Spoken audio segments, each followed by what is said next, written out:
This watch movement is a 1871 Elgin H. Taylor Keywind pocket watch movement. At the time of its manufacture, it was considered a high-grade movement. It had 15 jewels. Yeah, I was excited about getting this movement, and the eBay listing listed it as a running movement.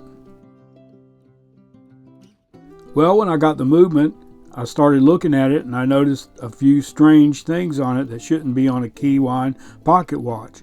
One of them was this lever on the side, like a setting lever, to be used for setting the time on the watch. Another thing I noticed, there was a place for a winding stem to wind the watch and to also set the time.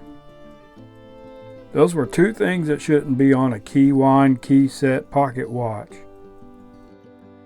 The only way to set the time on a Keywind pocket watch is with the key. And to wind the Keywind pocket watch, you have to use a key. So I'm going to remove this dial and see what's underneath it. But right away I can tell it's not a typical Keywind pocket watch. A typical Keywind pocket watch is one that's on the right.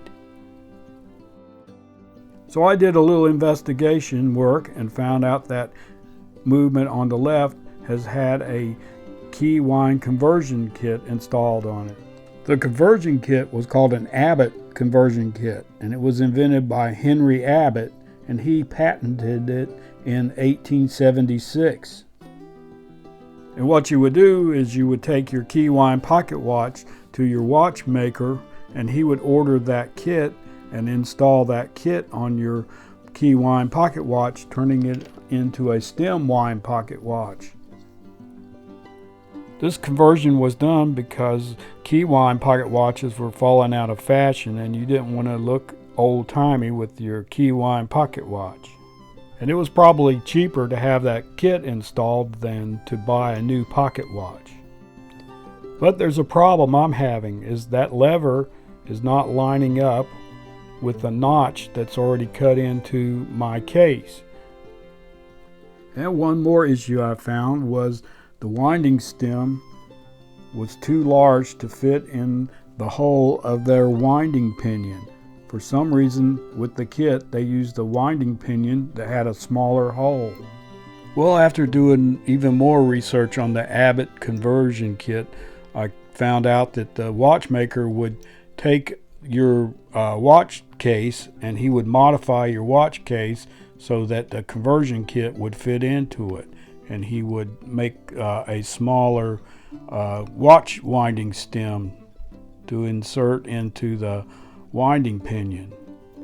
So after all that, I was a little frustrated. I guess I could modify this case to work, but I didn't want that kind of watch. I wanted a nice Keywind pocket watch.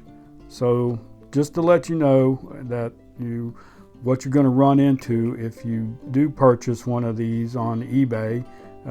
They usually sell pretty cheap, and the reason I think they sell cheap is because you have to go through all this modification work. But I've come up with a way where I'm just going to convert it back to a Keywind pocket watch, and I'm going to do a video on the steps I go through to convert this back to just a simple Keywind pocket watch.